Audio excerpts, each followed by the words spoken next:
정시 지원을 위해 유료 컨설팅을 알아보고 있습니다.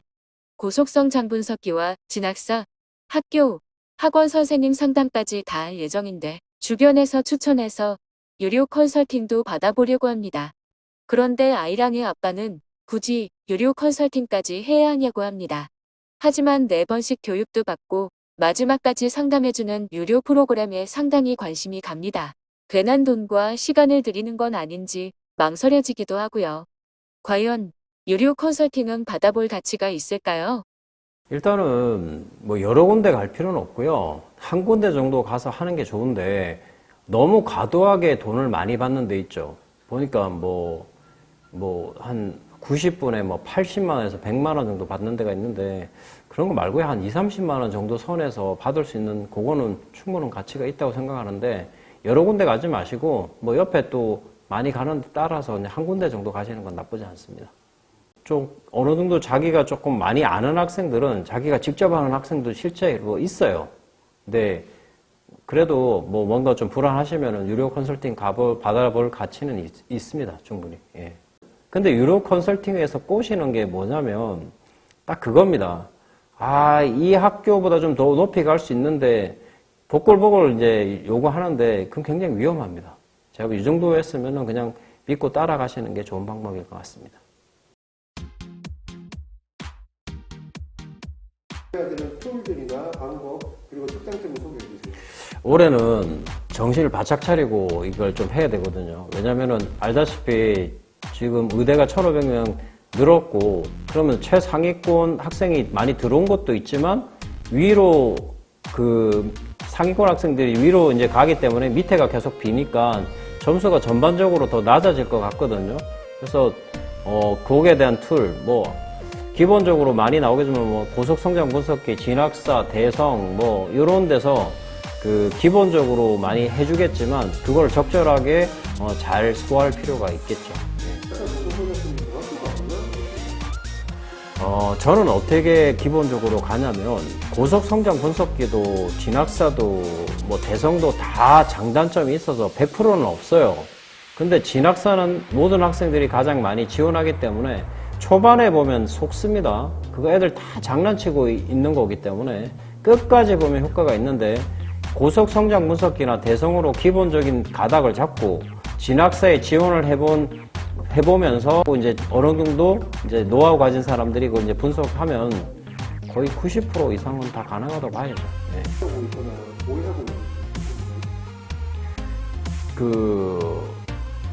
모르겠어요. 이제 기본적으로 이제 3군데를 쓰기 때문에 하나는 안정적으로 써야 되는데 이걸 안 쓰려고 하는 학생이 있어요. 저기 최고로 높이 써가지고 붙는 게 가장 좋지만 다 떨어지면 어떻게 할 겁니까?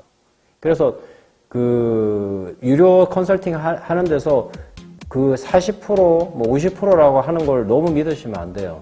거기에서 떨어지면은 아무도 책임 못 집니다. 소송을 걸 것도 아니고. 그래서 하나 어느 정도 안정을 하고, 모든 거를 그렇게 쓰면 안 된다는 소리죠. 그래서 그렇게 되면 최적이다 이런 말을 많이 나오는데, 그거는 듣기 좋은 소리고, 예. 어느 정도 안정권 하나 쓰고 2개를 질러보는 것도 방법입니다. 저는 이런 생각이 좀 있거든요. 자기가 학교를 생각할 건지 과를 생각할 건지를 생각해 봐야 됩니다. 그리고 학교를 만약에 이제 이런 고대를 정말 들어가고 싶은데 성적이 고대가 안 됩니다. 그 고대 낮은 과를 들어가서 복수 전공할 생각을 하시고 어쨌든 졸업할 때는 만약에 이 학생이 무슨 좀 고대에 낮은 과를 들어갔어요. 근데 전자공학과를 복수 전공하면은 결국은 복수 전공해서 나중에 취직이나 이런 것들은 잘 되는데 우리가 흔히 말하는 시립대라든지 건대 전자공학과 정도 되겠죠. 그러면 그냥 나는 그 학교 상관없이 그렇게 하겠다 그러면은 그 과를 맞춰. 그러니까 2개 중에 하나를 선택해야 되는 부분이 있죠. 그리고 너무 밖에서 말하는 데 속지 마세요. 아직도 우리나라는 우리가 만 전학이라고 하는 과목 있죠. 그 과를 선택하시는 게 좋아요. 생물 바이오 쪽이 많이 된다고 그러는데 바이오는 만약에 택하실 거면은 학사까지만 생각하고 하시면 잘 안 됩니다. 석사나 박사까지는 생각을 해야 됩니다. 그런 팁도 생각하고 지원하시면 좋습니다. 네.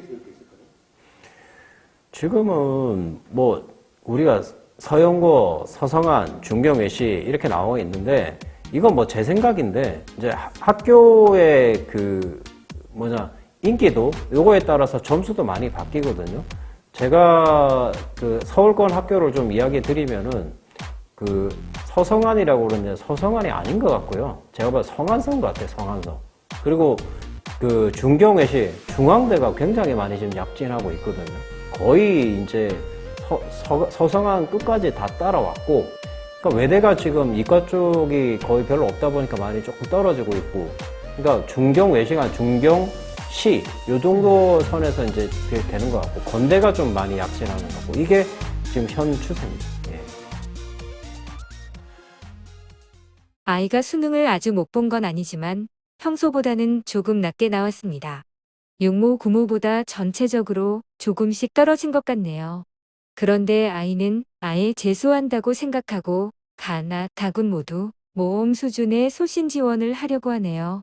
초합이 많이 되는 곳으로 다 넣고 다 떨어지면 쿨하게 재수한다고 합니다. 부모 입장에서는 한 군데라도 안정 지원을 해서 만족 못할 대학이라도 합격해 놓고 반수를 하도록 설득하고 있지만 말을 듣지 않습니다. 차라리 재수학원을 빨리 등록시켜서 공부를 시키는 게 나을까요? 세 군데를 지원할 수 있잖아요. 잘 생각해 보세요. 세 군데를 다 소신 지원할 수는 없죠. 그러니까 한 군데를 붙어놓고 그 다음에 두 군데를 소신 지원하십시오.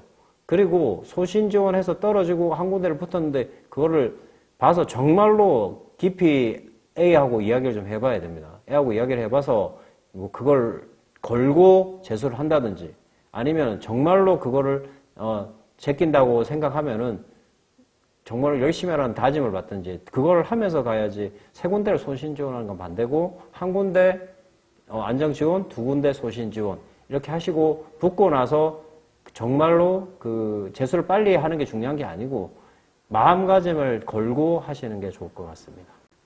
대부분 학생들은 재수를 하면 성적이 다 오를 거라고 생각을 하고 이제 학교 핑계를 대는 거죠. 학교 내신 때문에 내가 재수 공부를 못했다 하면 더 몇백 점 오를 거다.